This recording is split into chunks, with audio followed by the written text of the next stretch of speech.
Hi and welcome to my October video blog. Now you must be wondering, as you look at me, why am I dressed up as a chef? And why am I holding a rolling pin? Now the reason I'm dressed up as a chef and I'm holding a rolling pin is because I'm standing in a very special place in Poznan. Now where I'm standing is a museum, and this is a special museum that explains the story of the St. Martin's croissant.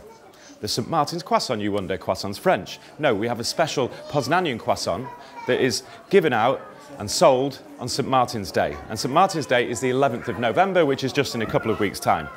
Now, the 11th of November is a famous day all over the world, and particularly in Europe, because this is the date that commemorates the end of the First World War.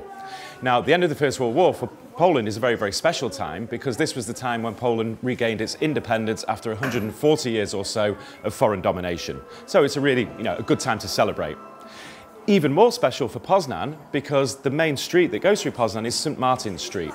Now, if you know the story of St. Martin, you'll know that St. Martin was a very, very famous saint because he shared his coat with a poor man when there was a snowstorm. And this is the legend that's been passed down with St. Martin. It's connected with helping the poor and this kind of thing.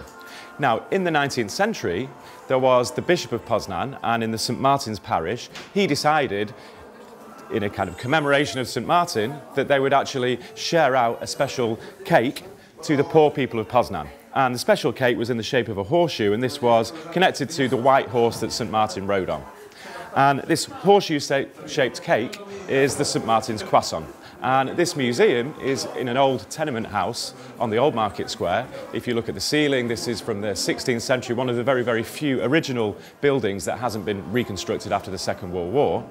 And what they do is they explain the story of the St. Martin's croissant, and they explain how it's made. And it's a great place to come with families. There's lots of children here, and they get a chance to actually roll out the pastry, to beat the pastry, to put in the filling, and all this kind of thing. Now, you may be wondering what's actually in the St. Martin's croissant. Now, it's a very, very sweet delicacy. It's actually a regional protected delicacy by the European Union. And essentially what it is a croissant with puff pastry. And they explain here how you make the puff pastry with lots of fat in the middle and keep folding over the pastry, etc. There's also a filling, and it's a very, very sweet filling with white poppy seed and lots of dried fruit and this kind of thing. And then on the top of the croissant, you also have like icing sugar and lots of nuts and this kind of thing. So altogether, it makes this very, very sweet dessert.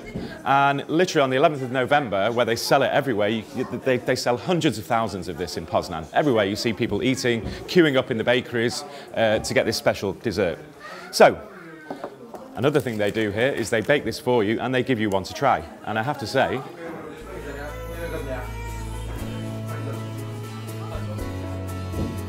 it's delicious, okay?